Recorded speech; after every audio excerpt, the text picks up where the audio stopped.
Dictation start होगी 5 second बाद। Yes, शिक्षा मंत्रालय को राष्ट्रीय शैक्षणिक अनुसंधान एवं प्रशिक्षण परिषद की इकाई परख ने जो रिपोर्ट सौंपी है, यदि उस पर अमल होता है तो भविष्य में स्कूली शिक्षा में एक और नवाचार देखने को मिल सकता है। ऐसा हुआ तो 12वीं कक्षा के नतीजों में कक्षा 9 से 11 तक की परीक्षाओं के प्राप्तांकों को भी शामिल किया जा सकता है।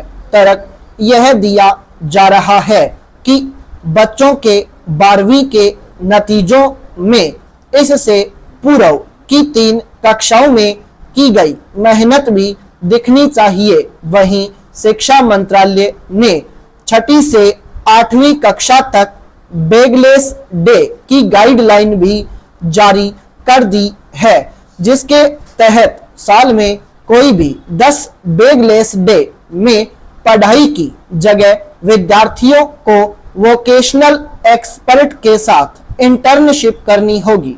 देखा जाए तो स्कूल में बालकों की निरंतर उपस्थिति व पढ़ाई में उनकी उपलब्धियों से जुड़े इस फैसले को शिक्षा में नवाचार से जोड़कर देखा जा सकता है, लेकिन नवाचारों के नाम पर शिक्षा के प्रयोगशाला बना देना भी उचित नहीं कहा जा सकता।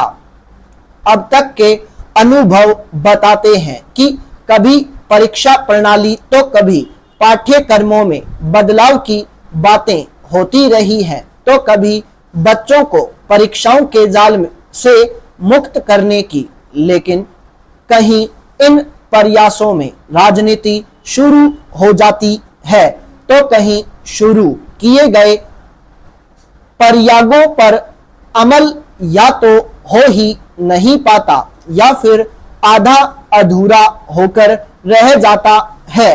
हैरत की बात यह है कि एक तरफ स्कूली स्तर की परीक्षाओं में अंकों के बजाय ग्रेडिंग सिस्टम को प्राथमिकता दी जाती है, दूसरी तरफ इन्हीं अंकों को 12वीं के नतीजों का आधार बनाने की बात होती है। शिक्षा मंत्रालय का यह भी मानना है कि बैगलेस डे रखे जाने से स्कूलों में पढ़ाई के लिए आनंददायक और तनाव मुक्त वातावरण बनाने में मदद मिलेगी। इस अवधि में विद्यार्थी स्थानीय बढ़ई, माली, कुम्हार आदि वोकेशनल एक्सपर्ट के साथ इंटर्नशिप कर सकेंगे। इससे पहले भी बच्चों पर बस्ते का बोझ कम करने व सरकारी स्कूलों में नामांकन बढ़ाने की योजनाएं जिस तरह से लागू हुई वे खास छाप नहीं छोड़ पाई।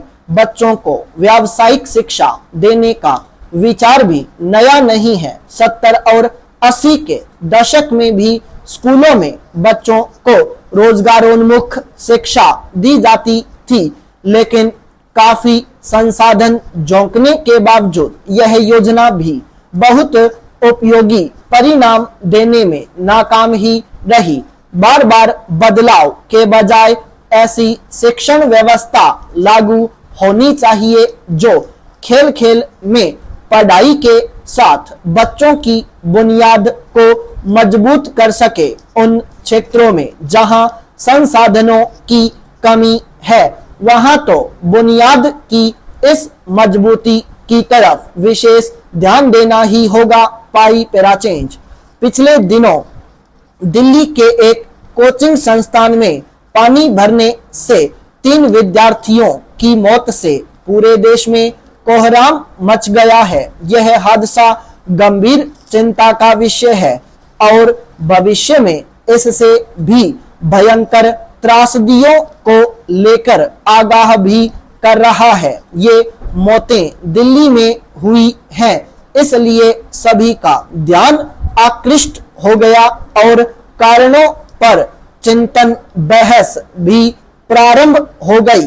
वास्तविकता यह है कि शहरों के अनियोजित और बेतरतीब विकास के कारण देश के विभिन्न स्थानों पर अनेकानेक लोग मृत्यु का ग्रास बन जाते हैं। तेजी से बढ़ते शहरीकरण, बढ़ती शहरी आबादी और उसके परिप्रेक्ष्य में सीमित सुविधाओं के कारण लोगों का जीवन खतरे में है। गंभीरता से देखा जाए तो तथाकथित शहरी विकास एक अंधेरी सुरंग की ओर अग्रसर है, जिसके दुष्परिणाम हर वर्ग को भुगतने पड़ेंगे। शहरी विकास का दायरा सीमित हो गया है। यह विकास भवन निर्माण, सड़क निर्माण, पर्यावरण संरक्षण के नाम पर उद्यान या पौधरोपण तक सीमित हो गया है।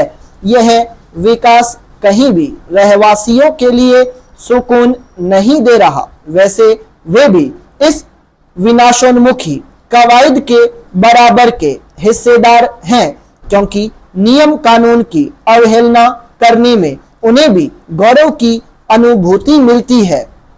किसी भी विकास की अवधारणा के मूल में आधारभूत सुविधाओं का प्रावधान एवं निर्माण प्रथम कदम होता है, लेकिन वर्तमान में तो पहले भवन निर्माण हो जाते हैं, तत्पश्चात सुविधाएं विकसित करने का कार्य होता है। मूलभूत आवश्यकताओं में पानी, बिजली, मल कूड़ा निस्तारण, सड़क तथा पर्यावरण संरक्षण आवश्यक अवयव हैं, जिनके बिना जीवन प्राय असंभव हो जाता है।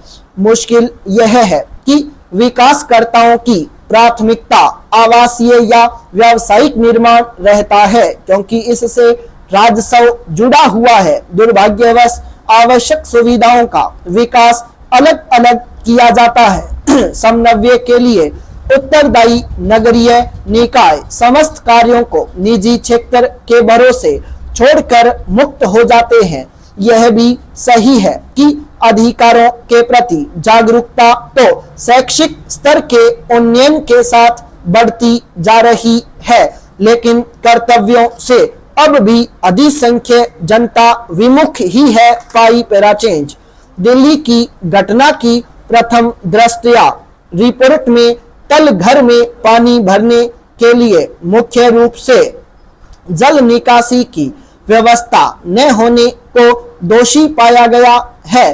तथा कथित रूप से हो रहे शहरी विकास की यह सबसे बड़ी विकृति है। शहरों के गंदे अथवा वर्षा जल को प्रवाहित करने के लिए नालियों की आवश्यकता होती है। लगभग सभी शहरों में नालियां गुम सी गईं और जल प्रवाह की व्यवस्था तहस नहस हो गई। सीमेंट और कंक्रीट से बनाई जा रही सड़कों ने इस समस्या को बढ़ाया है। उनके साथ जल निकास की व्यवस्था न होने से पानी अपना रास्ता जिधर जगह मिलती है उधर ही बना लेता है। शायद दिल्ली की दुर्घटना में यही हुआ हो। पूर्व में भी शहरों में आई बाढ़ का मूल कारण जल निकास की व्यवस्था का न होना ही रहा है। जल की प्रकृति है कि नैसर्गिक रूप से तय मार्ग न मिलने पर वह जहां भी स्थान मिलता है वेग से कटाव करते हुए अपना रास्ता बना लेता है, और यही अधिकांश हादसों में हुआ भी है। जल और विशेष तौर पर वर्षा जल में वेग के साथ कटाव क्षमता भी अधिक होती है, इसलिए उसके निकास के लिए व्यवस्थित रूप से उपयुक्त नालियों के निर्माण की आवश्यकता है।